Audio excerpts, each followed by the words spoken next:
Today's video is going to be on something called Error 53. Error 53 is an error code that shows up on the iPhone 6 and 6 Plus when you update iOS to a new version and the phone finds that there's anything about it that it doesn't like. So the big issue with Error 53 is that a lot of users have been updating the operating system on their iPhone 6 and 6 Plus. This is a very common thing for people to do. The phone will say, hey, there's a new operating system available. Would you like to update to the new operating system? And people just click update. Sure, why not? I want the new features. I want the bugs fixed. I want the new version.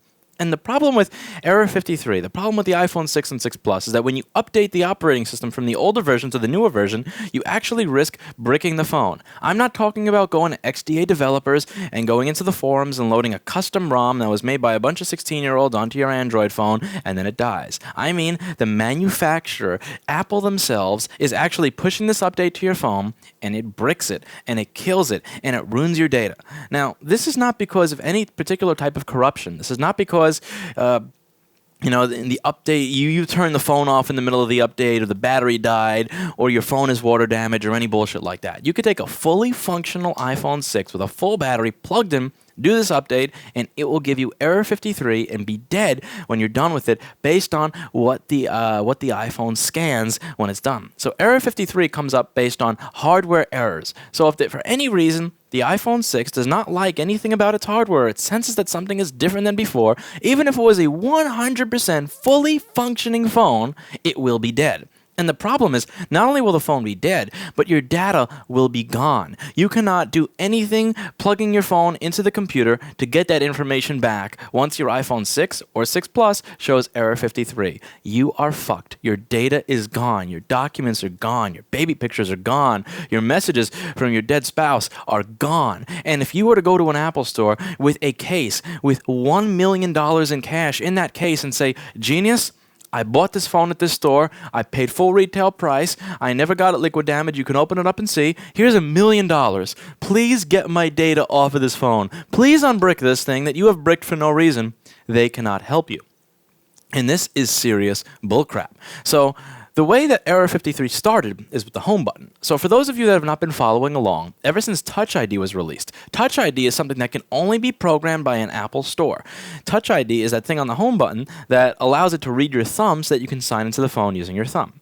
This is complete crap for several reasons. The first reason is that a lot of consumers do not wish to pay the Apple flat rate of $100 or $200 or $300 for whatever tier it is the repair is. They would rather simply pay an independent repair store $20 to $70 to replace that part for them if that's the only thing that's wrong with your phone. And it's very, very, very common on the iPhone 3 and 3GS and 4 and 4S and 5 and 5S and 6 for buttons to go bad for no good reason. How many people here own an iPhone 4 that they bought for AT&T where the power button doesn't work? They're all dead by now. These buttons are made like cock and balls, and they die for no good reason. This phone has been through the ringer. I drop it. It gets in liquid. I beat the crap out of the buttons every single day, and the buttons still work fine. You know why? Because it's an S5. It's not made by Apple. But when you buy a phone made by Apple, like the iPhone 4 or 4S or 5, the home button, the volume button, the power button, they just die. They have a lifespan of somewhere around 6 months, and when they die, most people don't want to go to Apple to get it fixed because they're going to say,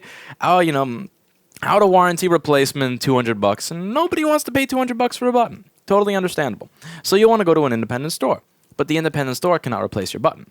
Now, I get that. With the 5S, I understand that. It sucks. If anything happens to the button and you want to get it repaired outside of Apple, you have no Touch ID. Sucks.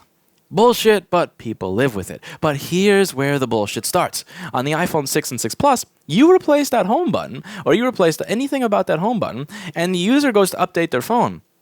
It's not going to tell them that it's going to delete their data and Error 53 them, but that's what it will do. It's not going to say, oh, by the way, when you do this update, your phone is going to be worthless. Oh, by the way, when you do this update, your baby pictures are gone. Oh, by the way, when you do this update, all those messages that you had from your dead spouse that you wanted to save for sentimental reasons, well, you're not going to get a chance to do that because we're deleting it, and fuck you, we're never going to give it back to you.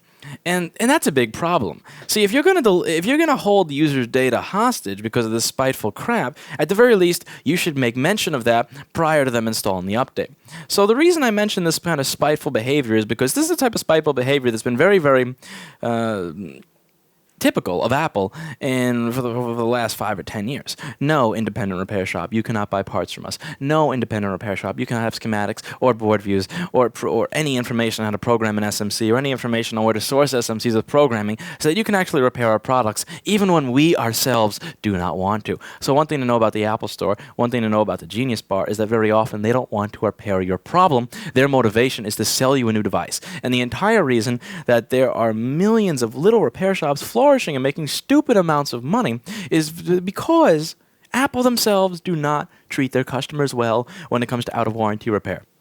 Very often, you don't treat your customers well when it comes to in-warranty repair. Again, no offense to myself or my business, but why would people come to a store that looks like this when they can go to a shiny, nice Apple store? The reason they come here to a place where my door has a big hole in it that's held together with cardboard is because you treat your customers like crap.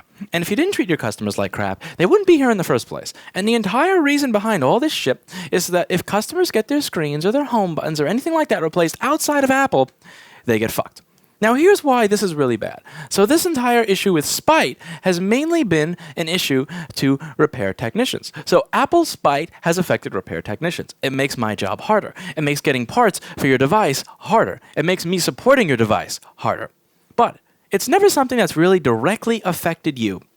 What Apple's doing with Error 53 is they're taking the war to you. They're bringing it into your living room. They're taking it to your data. It's no longer about just making my life harder. It's no longer about raiding repair shops and literally raiding them with immigrations and customs enforcement and taking away things that have an Apple logo on them like they did with the 4 and the 4S back glass, because that's what immigrations and customs enforcement really needs to be focusing on. We shouldn't be focusing on border issues. We shouldn't be focusing on protecting our country. No, we should be focusing on repair shops that want to fix people's phones for $20 when you want 50 to 100.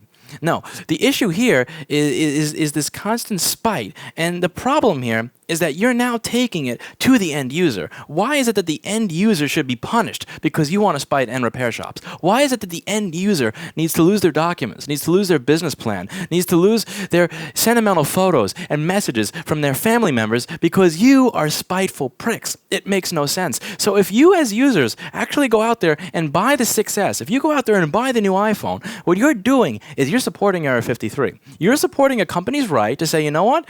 You have a device that you paid $7 or $8 or $1,000 for, but you know what? When something went wrong with it, you decided to give money to somebody, and that was not us. So you know what you can do? You can go fuck yourself. We're deleting all your stuff, and your phone is dead. And you know what they do when this happens? When you go to the Apple Store with Error 53, they don't help you. When you go to Apple Store with an Error 53 issue, they tell you, you must have screwed up some hardware in your phone, no help for you, no data for you, no phone for you, and no fix for you. And the biggest problem is that we as users, we as technologists have continued to recommend these products to people, and we as end users and technologists continue to use these products that tell us to go fuck ourselves whenever we want to actually do something reasonable with them. Like, let's say decide I want to walk down the street to an independent repair shop to get my phone fixed instead of take a 6-hour flight to another country.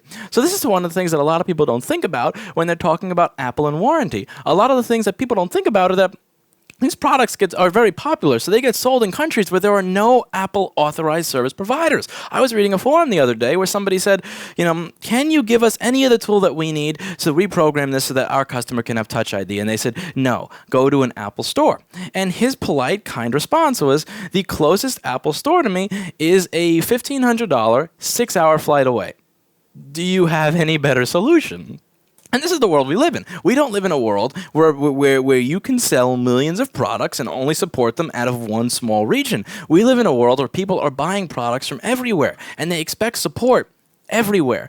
And it's one thing if you don't want to provide that support. I get that you want to be pricks. I get that you want to be the only people that make money off of the repair of your products. I get it. You're giving me a big fuck you, and I understand. Trust me, it's been loud and clear here for the last 7 fucking years. But what I'm saying here is that you shouldn't go into spiting the end user. You want to spite me? That's fine. You want to spite other companies that repair? That's fine. Don't spite the end user. Don't delete the end user's data. Don't not tell them that you're going to delete their data while you're doing it. At the very least, say, you know what? We've decided to be pricks, so if you ever want to update your phone, no data. Fuck you. Do that, and then say, have a little dialogue box that says, do you still want to upgrade, or do you not still want to upgrade? But you know what they do? They don't say that.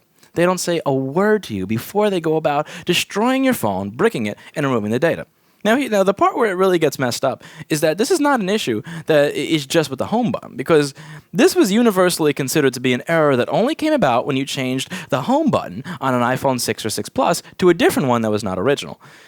And that's one thing. But now there are a lot of reports online of people having this problem who never had the home button replaced. Repair technicians who never replaced the home button are having customers come back and say, my phone, error 53. People who have never had their phone fixed, who bought the thing new in fucking box, are getting error 53.